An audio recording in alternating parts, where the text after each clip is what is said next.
નમસ્કાર, stock this વીકમાં આપનું સ્વાગત છે અને આ સપ્તાહે કયા શેર્સ ફોકસમાં રહ્યા અને આગળ હવે કયા સંકેતો પર નજર રાખવી જોઈએ એની ચર્ચા સાથે હાજર છું હું ઝરણા કંટી.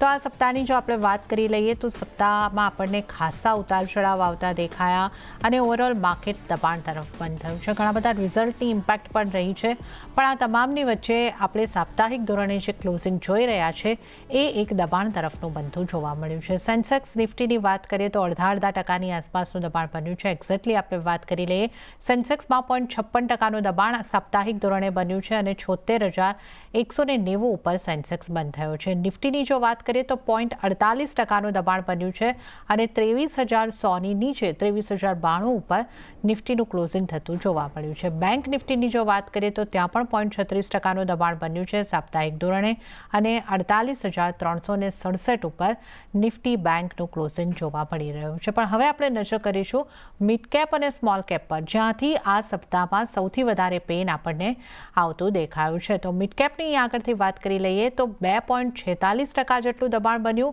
અને 53,262 ઉપર નિફ્ટી મિડ કેપ બંધ થયો અને સ્મોલ કેપ ઉપર નજર કરી લો, 4%નું દબાણ સ્મોલ કેપ ઇન્ડેક્સ ઉપર બન્યું છે. 16,956 ઉપર સ્મોલ કેપ ઇન્ડેક્સનું ક્લોઝિંગ થતાં આપણે જોઈ શકીએ છીએ. હવે આ સપ્તાહના આપણે ટોપ ગેનર અને લૂઝર્સ કાઉન્ટરની પણ જો અહીંયા આગળથી વાત કરી લઈએ, ટોપ લૂઝર કાઉન્ટર સાથે શરૂઆત કરીએ. ટ્રેન્ડનું કાઉન્ટર આ સપ્તાહનું ટોપ લૂઝર કાઉન્ટર રહ્યું છે અને ત્યાં 11.68%નું દબાણ નિફ્ટી 50માંથી બનતું દેખાયું છે. ત્યારબાદ એસબીઆઈ લાઈફ ઇન્સ્યોરન્સમાં 6.50%નું સાપ્તાહિક ધોરણે દબાણ બન્યું. ડોક્ટર રેડ્ડીઝમાં 6.49%નું દબાણ બન્યું અને અદાણી પોર્ટમાં 5.96%નું દબાણ બનતું દેખાયું છે. આ ઉપરાંત Tata motors, Reliance, axis bank અને બીએલ આ તમામ કાઉન્ટરમાં પણ 4.25થી શરૂ કરીને 5.5-6% સુધીનું દબાણ બનતું દેખાયું છે. તો આ દબાણ તરફના સપ્તાહમાં પણ સપોર્ટ કયા સ્ટોક તરફથી મળતો દેખાયો તો આઈટીનો થોડો સપોર્ટ રહ્યો છે. વિપ્રોનું કાઉન્ટર ટોપ ગેનર કાઉન્ટર આ સપ્તાહ માટે બનતું દેખાયું છે 13.53%ની મજબૂતી સાથે. આ ઉપરાંત કોટક મહિન્દ્રા બેંકનું કાઉન્ટર પણ સાપ્તાહિક ધોરણે મજબૂત 7.26%ની મજબૂતી અહીંયા આગળથી બની છે. અલ્ટ્રાટેક સિમેન્ટના કાઉન્ટરમાં પણ 6.67%ની મજબૂતી આવી છે અને બ્રિટાનિયામાં પણ 5%ની મજબૂતી. આ ઉપરાંત Grasim, Tata consumer, Eicher motors અને ટેક મહિન્દ્રા અહીંયા પણ 4.5%થી 5.5%ની મજબૂતી બનતી દેખાય છે. તો હવે આપણે વધારે ચર્ચા કરીશું અને આ ચર્ચામાં આપણી સાથે જોડાઈ રહ્યા છે આનંદ રાઠી શેર્સના જીગર પટેલ. જીગરજી, સ્વાગત છે આપનું સીએનબીસી બજાર પર. અને આ સપ્તાહ આપણે જે રીતે વાત કરી, રિઝલ્ટની ઇમ્પેક્ટ રહી અને ખાસા ઉતાર ચઢાવ પણ આપણને જોવા મળ્યા. સાપ્તાહિક ધોરણે 0.5%ની આસપાસના દબાણ સાથે નિફ્ટીનું ક્લોઝિંગ થતું આપણને જોવા મળ્યું છે. હવે 23,100ની નીચેનું સાપ્તાહિક ધોરણનું ક્લોઝિંગ છે 23,092 ઉપર. તો કઈ રીતે તમે આ ક્લોઝિંગને જોઈ રહ્યા છો અને આવતા સપ્તાહ માટે આપ કઈ રીતની સલાહ આપશો નિફ્ટી માટે? નિફ્ટીની અંદર ડેફિનેટલી આજે એક બાઉન્સ આવેલો, અગેન 2 દિવસથી આવે છે બાઉન્સ, પણ સેલિંગ જોવા મળે છે. બટ આજે જે ક્લોઝિંગ આવી છે એ અરાઉન્ડ જે પેટર્ન વેનસડેના બનેલી બુલિશ કેન્ડલની એક પેટર્ન બનેલી એના લોના ઉપર જ આપણે ક્લોઝ થયા છે અને જે રીતે પેટર્ન બની છે એનો લો હતો 22,981 નો અને આજની ક્લોઝિંગ એની ઉપર જ છે, સમવેર નિયર about 23,000 છે, to be more precise 23,100 છે અપ્રોક્સિમેટલી. તો ડેફિનેટલી સેલિંગ છે. બટ આની અંદર બીજું એક રીઝન જે લાગી રહ્યું છે સારું મને, કે એફઆઈઝ ની જે એક્ટિવિટી થઈ રહી છે લાસ્ટ 2 દિવસથી, અગર આપણે એફઆઈઝ નું ઇન્ડેક્સ ફ્યુચર્સ જોઈએ ઓલમોસ્ટ 19 સુધી અને 23rd જેનના એટલે ગઈકાલે એક પોઝિટિવ ફિગર હતી. આની અંદર 718 કરોડની ફ્યુચર્સમાં બાઇંગ પણ હતી, પણ એની અસર આજે કઈ જોવા નથી મળી. બટ સ્ટોક ફ્યુચર્સ અગર આપણે જોઈએ તો લાસ્ટ 2 દિવસ એટલે 22 ડિસેમ્બર, 23 ડિસેમ્બર નું જે પણ લેવલ્સ જે છે એ લોકોના 1,700-1,800 કરોડની બાઇંગ હતી, 22ના 23ના હતી અપ્રોક્સિમેટલી 2,100ની. તો આનું જે મોમેન્ટમ છે આપણને નેક્સ્ટ વીક ડેફિનેટલી જોવા મળશે. એટલે નિફ્ટીની અંદર થોડુંક અગર નીચે મળે છે Nifty future, around next week 23,000 સુધી પણ મળે છે નિફ્ટી ફ્યુચર, બાય કરવું અને સ્ટોપ લોસ રાખશું 22,800ની નીચે અને ટાર્ગેટ લઈને ચાલશું 23,400ના આ નિફ્ટીની અંદર. વેરેસ બેંક નિફ્ટીમાં પણ સિમિલર સોર્ટ ઓફ પેટર્ન બની છે. જે વારંવાર બાઉન્સ આવે છે લેવલ છે અરાઉન્ડ 48,000 નો. ઇવન આજે 48,000 નો જે લેવલ હતું એ બ્રીચ નથી થયું અને એના ઉપર જ આવી છે. તો એની અંદર પણ આપણે બાય કરશું, પણ થોડું નીચે મળે નેક્સ્ટ વીક, બીકોઝ એક્સપેક્ટેશન એ છે કે મંડે એક થોડું નીચે પુલબેક આવીને એક ફરીથી રિવર્સલ જોવા મળી શકે છે. તો બેંક નિફ્ટીને બાય કરશું અરાઉન્ડ 48,100 સુધી મળે તો બાય કરવાનું છે. સ્ટોપ લોસ 47,500 નો રાખશું અને ટાર્ગેટ જે વીકલી ટાર્ગેટ મને લાગી રહ્યો છે 49,200 નો લાગી રહ્યો છે. ઓકે, તો નિફ્ટી અને બેંક નિફ્ટીમાં અહીંયા ખરીદી તરફ રહેવાની જીગરજીની સલાહ બની રહી છે. નિફ્ટીની વાત કરીએ તો નિફ્ટી ફ્યુચરને ખરીદી કરીને ચાલવાની સલાહ છે. 23,000ની આસપાસથી ખરીદી કરીને ચાલવાનું છે. 22,800નું સ્ટોપ લોસ અને 23,400ના ટાર્ગેટ અહીંયા આગળથી બનતા દેખાઈ શકે છે. તો નિફ્ટી ફ્યુચરમાં ખરીદારી કરીને ચાલો. અને બેંક નિફ્ટીમાં પણ અહીંયા આગળથી બાય ડિપ્સની સ્ટ્રેટેજી અપનાવવાની છે. 48,100ની આસપાસથી ખરીદી કરવાની છે. ટાર્ગેટ 49,200ના, સ્ટોપ લોસ 47,500નો રાખવાની સલાહ જીગરજી તરફથી બનતી દેખાઈ રહી છે. તો જીગરજીની નિફ્ટી બેંક નિફ્ટીની સ્ટ્રેટેજી પર નજર કરી, જ્યાં ખરીદારી તરફ રહેવાની સલાહ. હવે અન્ય નિષ્ણાતો કઈ રીતની સ્ટ્રેટેજી અપનાવવાની સલાહ આપી રહ્યા છે નિફ્ટી માટે, એના ઉપર નજર કરી લઈએ.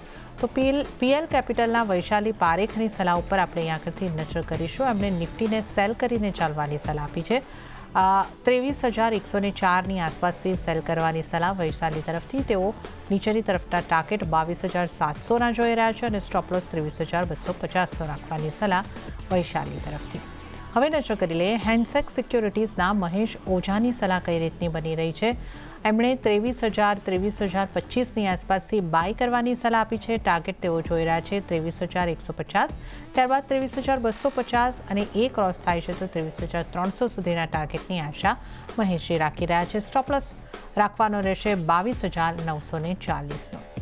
તો અહીંયા આગળથી આપણે નિફ્ટી પર કેવી સ્ટ્રેટેજી અપનાવવાની રહેશે એ તમામ નિષ્ણાતોના મત જાણ્યા છે. હવે જીગરજી આપણી સાથે જોડાયેલા છે તો આપણે સ્ટોક સ્પેસિફિક ચર્ચાની શરૂઆત કરીશું. તો જીગરજી, આ સપ્તાહના ટોપ લૂઝર કાઉન્ટરથી શરૂઆત કરીએ. ટ્રેન્ડના કાઉન્ટરમાં મોટો ઘટાડો દેખાયો છે આપણને, લગભગ 11.5%નો સાપ્તાહિક ધોરણે. તો ટ્રેન્ડથી શરૂઆત કરીએ. ટ્રેન્ડના ચાર્ટ તમને હવે કેવા લાગે છે? આ સ્તરોથી કઈ રીતની સ્ટ્રેટેજી રાખવી જોઈએ, કઈ રીતની તમારી ટ્રેન્ડ ઉપર સલાહ રહેશે? કરંટ વીકમાં બે જે મોટા સપોર્ટ હતા એ બ્રેક થયા છે. પહેલો હતો અરાઉન્ડ 5,900 નો અને બીજો હતો 5,600 સુધીનો. તો એક્સપેક્ટેશન એ છે કે બાઇંગ બને છે, પણ બાઇંગ થોડી નેક્સ્ટ વીક નીચે મળે છે. અરાઉન્ડ લેવલ આવે છે 5,350 થી 300ના, એટલે અપ્રોક્સિમેટલી હજી 200 પોઈન્ટનો ડ્રોપ આવે છે તો જ બાય કરવું. અને ઇનકેસ બાય થાય છે તો એના પછી આપણે સ્ટોપ લોસ લગાડશું 4,900ની નીચે અને ટાર્ગેટ લઈને ચાલશું 5,900ના. ઓકે, તો અહીંયા આગળથી ટ્રેન્ડમાં ઘટાડે ખરીદીની સલાહ છે. 5,350ની આસપાસના લેવલ મળે છે તો જ બાય કરવાનું છે અને તો સ્ટોપ લોસ લગાડવાનો રહેશે 4,900ની નીચેનો અને 5,900ના ટાર્ગેટ તમને બનતા દેખાઈ શકે છે. તો આ ટ્રેન્ડ ઉપર આપણે ખાસ સલાહ લીધી છે. આ ઉપરાંત આપણે ખાસ કરીને જો નજર કરી લઈએ અહીંયા આગળથી, તો આપણે રિયલ એસ્ટેટના સ્ટોકની અંદર સૌથી વધારે ઘટાડો આવતો આ સપ્તાહ દરમિયાન જોયો છે. તો રિયલ એસ્ટેટ ઇન્ડેક્સમાં પણ સૌથી મોટો ઘટાડો. અને રિયલ એસ્ટેટ કાઉન્ટરની વાત કરી લઈએ તો ઓબેરોય રિયલ્ટી હોય, ગોદરેજ પ્રોપર્ટી હોય, અહીંયા આગળ આપણને 10થી 11%ના દબાણ સાપ્તાહિક ધોરણે બનતા દેખાયા છે. કઈ રીતે તમે જોઈ રહ્યા છો રિયલ એસ્ટેટના સ્ટોકને?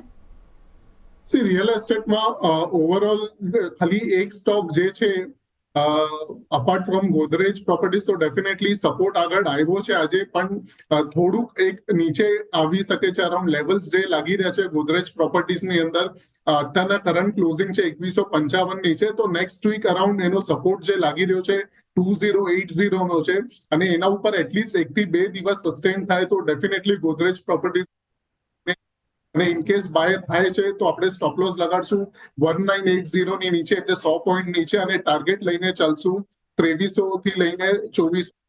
અને બીજો સ્ટોક જે મને ગમી રહ્યો છે રિયલ એસ્ટેટમાં એ મેક્રોટેક ડેવલપર્સ છે. એમાં ઓલરેડી આપણે કરેક્શન જોઈ લીધું છે અને લાસ્ટ 2 દિવસથી પોઝિટિવિટી દેખાઈ રહી છે અને જે લેવલ્સ મેન્ટેન રહ્યા છે 1000ના, એ એક્ઝેક્ટલી પ્રીવિયસ લેવલ છે 2024 ઓક્ટોબરના અને 2024 મેના. તો આની અંદર બાઇંગની સલાહ રહેશે. જે બાઇંગ રેન્જ રાખશું એ 1080 1100 સુધી મળે તો બાય કરવાનું છે. 1050ની નીચે સ્ટોપ લોસ રહેશે અને ટાર્ગેટ આપણે રાખશું 1150 થી લઈને 1170. ઓકે, તો બે સ્ટેક ઉપર તમારે માટે એક સલાહબંધી દેખાઈ રહી છે. એક છે ગોદરેજ પ્રોપર્ટી, એના જો 2080ના સપોર્ટ જળવાય છે તો ખરીદારી કરીને ચાલવાની સલાહ. 1980નો સ્ટોપ લોસ અને 2300ના ટાર્ગેટ બનતા ગોદરેજ પ્રોપર્ટીની અંદર દેખાઈ શકે છે. અને મેક્રોટેક ડેવલપરમાં પણ ખરીદારી કરીને ચાલી શકો છો. 1080ની આસપાસથી 1050ના સ્ટોપ લોસ અને ટાર્ગેટ 1150 1170ના આપણને બનતા દેખાઈ શકે છે. મેક્રોટેક ડેવલપર્સ એટલે કે લોઢા માટે આ સલાહ રિયલ એસ્ટેટ પૈકી બનતી દેખાઈ રહી છે. તો રિયલ એસ્ટેટ બાદ હવે આપણે ઇન્સ્યોરન્સ સ્ટોક્સની વાત કરી લઈએ, જ્યાં પણ સાપ્તાહિક ધોરણે દબાણ બનતું દેખાયું છે. જીગરજી, એસબીઆઈ લાઈફ 6.5% જેટલો તૂટ્યો અને સાથે જ એચડીએફસી લાઈફની વાત કરીએ તો 3.25% જેવું દબાણ અહીંયા આગળથી બનતું દેખાયું છે. તો ઇન્સ્યોરન્સ સ્પેસના સ્ટોક પર આપનો કઈ રીતનો વ્યૂ, કયા સ્ટોક પર કઈ રીતની સલાહ રહેશે આપની? પહેલા તો એસબીઆઈ લાઈફમાં ઓલરેડી કરેક્શન આપણે બહુ પહેલાથી જોયું છે. ઓલમોસ્ટ જે ટોપ હતો 1900 થી લઈને 1300-1400 સુધીના લેવલ્સ જોવા મળ્યા છે. તો આની અંદર જે બાઉન્સ 1380 થી હતો ઓલમોસ્ટ 1550 સુધી, એનું જે કરેક્શન દેખાઈ રહ્યું છે. તો અગેન જે આજે ડેલી ક્લોઝિંગ આવી છે એમાં એક હેમર સ્ટ્રક્ચર બન્યું છે, એટલે નીચેથી બાઇંગ જોવા મળી છે. એટલે નેક્સ્ટ વીક માટે આપણે 1430 સુધી મળે તો પણ બાય કરવાનું છે. 1380ની નીચે સ્ટોપ લોસ લગાડશું અને ટાર્ગેટ લઈને ચાલશું 1550નું. ઓકે, તો અહીંયા આગળથી એસબીઆઈ લાઈફમાં 1550ના ટાર્ગેટને લઈને એક તમે સ્ટ્રેટેજી બનાવી શકો છો. તો આ સલાહ એસબીઆઈ લાઈફ ઉપર બની રહી છે. અને સાથે જ હવે બેંકની વાત કરી લઈએ તો બેંકમાં આપણને આ સપ્તાહ દરમિયાન ઘણી બેંક્સના પરિણામ આવતા દેખાયા. એક્સિસ બેંકનું કાઉન્ટર સૌથી વધારે દબાણ દર્શાવી રહ્યું છે આ સપ્તાહિક ધોરણે 4.29%. આ ઉપરાંત આપણે એચડીએફસીની વાત કરીએ તો એ થોડું પોઝિટિવમાં સાપ્તાહિક ધોરણે એન્ડ થયું છે, 0.80%ની આસપાસની મજબૂતી. અને જો આપણે પીએસયુ બેંકમાંથી વાત કરી લઈએ એસબીઆઈની, તો ત્યાં પણ 2.61%નું દબાણ બનતું દેખાયું છે. જીગરજી, પ્રાઇવેટ બેંક પીએસયુ બેંકમાંથી આવતા સપ્તાહ માટે કઈ બેંક રડારમાં રાખવાની રહેશે? Overall axis bank as of નાઉ સારું લાગી રહ્યું છે, બીકોઝ જે રીતે રિસ્ક રિવોર્ડ આમાં બેસી રહ્યું છે ફેવરેબલ છે. બીકોઝ ઓલરેડી આપણે સારું એવું કરેક્શન જોયું છે. 1200 થી લઈને ઓલમોસ્ટ 950 સુધી છે. તો મલ્ટિપલ સપોર્ટ છે અહીંયા 960 થી લઈને 945 સુધીના રેન્જમાં. તો આખી રેન્જમાં બાઇંગની જ સલાહ રહેશે નેક્સ્ટ વીક માટે. સ્ટોપ લોસ રાખશું 920ની નીચે અને બાઉન્સ જે મને નેક્સ્ટ વીક લાગી રહ્યો છે અરાઉન્ડ 1020 1015 સુધી લાગી રહ્યો છે. સૌથી પહેલાં આવતા સપ્તાહ માટે તમારી પસંદગીના સ્ટોક જાણી લઈએ તો કયા રહેશે આપના ટ્રેડિંગ કોલ્સ? સૌથી પહેલા જે પસંદગી છે હિન્દુસ્તાન યુનિલિવર છે. હિન્દુસ્તાન યુનિલિવરનું રિઝલ્ટ જ્યારે આવ્યું એના પછી એક ફેક આપણે જોયો ગઈકાલે, અને પણ જે કવરિંગ આવી છે એકદમ સારી કવરિંગ આવી છે. અને એના પછી આજે પણ ઇવન માર્કેટ નીચે હતું તો પણ એ 2% પ્લસમાં ક્લોઝિંગ આપી છે. તો થ્રુઆઉટ જે લોઅર લો બન્યા છે એની અંદર કન્ટિન્યુઅસલી ડાયવર્જન્સ આપ્યા છે, બુલ ડાયવર્જન્સ. એટલે નેક્સ્ટ વીક સલાહ રહેશે 2350 સુધી મળે તો પણ બાય કરવાનું છે. 2250નો સ્ટોપ લોસ અને 2500 સુધીના ટાર્ગેટ લઈને ચાલવાના છે. ઓકે, તો એક સલાહ એચયુએલ ઉપર બની રહી છે અને અહીંયા આગળ ખરીદી કરીને ચાલવાની સલાહ 2350ની આસપાસથી 2250ના સ્ટોપ લોસ અને 2500ના ટાર્ગેટ અહીંયા આગળથી એચયુએલની અંદર બનતા દેખાઈ શકે છે. અને આ ઉપરાંત જીગરજી, બીજો આપનો ટ્રેડિંગ કોલ કયો રહેશે? બીજો છે ડાબર છે. ડાબરમાં અગેન લાસ્ટ 2-3 વીકથી રિવર્સલ દેખાઈ રહ્યા છે. જે 500નું લેવલ છે કન્ટિન્યુઅસલી મેન્ટેન છે અને 500નું જે લેવલ છે 2022 થી લઈને અત્યાર સુધી એના નીચે એટલું નેગેટિવ ક્લોઝિંગ આવ્યું નથી અને વારંવાર આ જ લેવલથી રિવર્સ થાય છે. સાથે સાથે વીકલી ઉપર એક ડાયવર્જન્સ દેખાઈ રહ્યો છે. તો ડાબરમાં બાઇંગની સલાહ રહેશે. બાઇંગ 520 સુધી મળે તો પણ બાય કરવાનું છે. 495ની નીચે આપણે એક સ્ટોપ લોસ રાખશું અને 570નો ટાર્ગેટ લઈને ચાલશું. ઓકે, તો બીજી પસંદગી પણ એફએમસીજી સેક્ટરમાંથી ડાબરના સ્ટોક ઉપર બની રહી છે. અહીંયા પણ ખરીદારી કરીને ચાલવાની સલાહ છે. 520ની આસપાસના સ્તરોથી તમે બાઇંગ કરીને ચાલી શકો છો. 495ની નીચેનો સ્ટોપ લોસ અને ટાર્ગેટ ડાબરમાં 570 સુધીના બનતા દેખાઈ શકે છે. તો આ બે જીગરજીની પસંદગીના સ્ટોક્સની આપણે અહીંયા આગળથી ખાસ ચર્ચા કરી છે. હવે આ દબાણના માર્કેટમાં આઈટી સેક્ટરે એક ખાસ મજબૂતી આપવાની માર્કેટને પ્રયાસ કર્યો છે અને એમાંથી વિપ્રોનું કાઉન્ટર સાપ્તાહિક ધોરણે આપણે જો જોઈએ ખાસું મજબૂત થતું આપણને જોવા મળ્યું છે. લગભગ 14%ની આસપાસની મજબૂતી વિપ્રોના કાઉન્ટરમાં આવી છે. આ ઉપરાંત કોફોર્જ, એમ્ફેસિસ, પરસિસ્ટન્ટ ઘણા બધા કાઉન્ટર એવા રહ્યા કે જે 6-7% સપ્તાહમાં મજબૂત થયા છે. જીગરજી, આઈટી સેક્ટરમાંથી કયા સ્ટોક ઉપર આપનો ખાસ ફોકસ બની રહ્યો છે અને ત્યાં આપની કઈ રીતની સલાહ રહેશે? આઈટીમાંથી એઝ ઓફ નાઉ જે રીતે ટીસીએસમાં ચાર્ટ ડેવલપ થઈ રહ્યું છે એમાં ટીસીએસમાં એક સારી મોમેન્ટમ જોવા મળી શકે છે નેક્સ્ટ વીકની અંદર. ટીસીએસમાં બાઇંગની સલાહ રહેશે. બાઇંગ રેન્જ આપણે રાખશું 4150 સુધી મળે તો પણ બાય કરવાનો છે. સ્ટોપ લોસ આપણે 4050 ની નીચે રાખશું અને ટાર્ગેટ જે છે અરાઉન્ડ 4300 થી લઈને 350 સુધીના લાગી રહ્યા છે. ઓકે, તો આઈટી સ્ટોકમાંથી ટીસીએસ ઉપર એક ખરીદારી કરવાની સલાહ છે. 4150ની આસપાસથી ખરીદારી કરો. 4050 સ્ટોપલોસ અને 4300 સુધીના ટાર્ગેટ જે છે તમને ટીસીએસની અંદર બનતા દેખાઈ શકે છે. તો આ આઈટી સ્ટોક્સની પણ આપણે અહીંયા આગળથી વાત ખાસ કરીને કરી છે. હવે આપણે વાત કરી લઈએ સિમેન્ટને લગતા સ્ટોકની. તો અહીંયા આગળ અલ્ટ્રાટેક સિમેન્ટ 6.5% જેવી મજબૂતી બતાડી અને સાથે જ ગ્રાસિમમાં પણ લગભગ 5%ની આસપાસની સાપ્તાહિક મજબૂતી દેખાય છે. પણ ઇન્ડિયા સિમેન્ટનું કાઉન્ટરમાં ખાસો મોટો ઘટાડો રહ્યો. જીગરજી, કઈ રીતે તમે અહીંયા આગળથી સિમેન્ટ સેક્ટરને જોઈ રહ્યા છો અને કયા સ્ટોક પર કઈ રીતની સલાહ રહેશે તમારી? સિમેન્ટ સેક્ટરમાં ગ્રાસિમનું જે રીતે સેટઅપ છે એ થોડું ફેવરેબલ છે compare to the other charts. તો ગ્રાસિમમાં ડેફિનેટલી એક વીકમાં સારો મૂવ આવી ગયો છે. તો નેક્સ્ટ વીક થોડો નીચે મળે અરાઉન્ડ 2450 સુધી, તો એને બાય કરવો. સ્ટોપ લોસ લગાડશું 2350 ની નીચે અને ટાર્ગેટ લઈને ચાલશું 2550 થી લઈને 2565 સુધીના. ઓકે, તો 2565 સુધીના ટાર્ગેટ માટે ગ્રાસિમ તમે સિમેન્ટમાંથી પસંદગી ઉતારી શકો છો અને અહીંયા આગળ ખરીદી કરવાની સલાહ બની રહી છે. હવે આપણે વાત ઓટો સેક્ટરની કરી લઈએ. તો આઈશર મોટર્સ જેવું કાઉન્ટર પોઝિટિવ રહ્યું છે, પણ ટાટા મોટર્સના કાઉન્ટરમાં 6% સુધીનું દબાણ આપણને અહીંયા આગળથી બનતું દેખાયું છે. એમએનએમમાં પણ લગભગ 4%નું દબાણ બન્યું છે. તો કાઉન્ટર પ્રમાણેના મૂવ્સ આ સપ્તાહમાં ઓટો સ્પેસની અંદર દેખાયા છે. તો ઓટો કાઉન્ટરમાંથી આપની ક્યાં કઈ રીતની સલાહ રહેશે? ટાટા મોટર્સના દબાણ પર આપનો કઈ રીતનો વ્યૂ રહેશે? ટાટા મોટર્સ, સૌથી પહેલા ટાટા મોટર્સમાં એઝ ઓફ નાઉ બાઇંગનો વ્યૂ નથી, બીકોઝ જે રીતે વારંવાર ઉપરથી સેલિંગ આવે છે એવું લાગે છે કે હજી સુધી બોટમ આઉટ નથી થયો. તો આની અંદર બાઇંગની સલાહ તો નથી, બટ હા એક લેવલ છે 685 નું, એ અગર મળે છે નેક્સ્ટ વીક તો ડેફિનેટલી આને બાય કરવો. ટાટા મોટર્સ બાય થાય છે 685 ની આજુબાજુમાં, તો 650 નો આપણે સ્ટોપ લોસ લગાડશું અને પછી ત્યાંથી એક રિવર્સલ આપણને 800 ના લેવલ સુધી જોવા મળી શકે છે ટાટા મોટર્સમાં.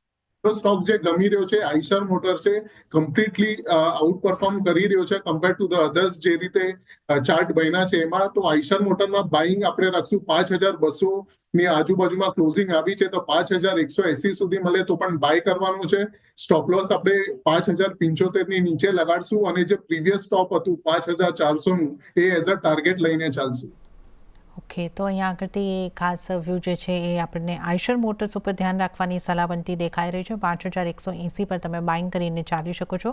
5075ના સ્ટોપ લોસ રાખવાના રહેશે અને 5400ના ટાર્ગેટ બનતા દેખાઈ શકે છે. તો આ આઈશર મોટર્સ ઉપર ખાસ સલાહ બનતી દેખાઈ રહી છે.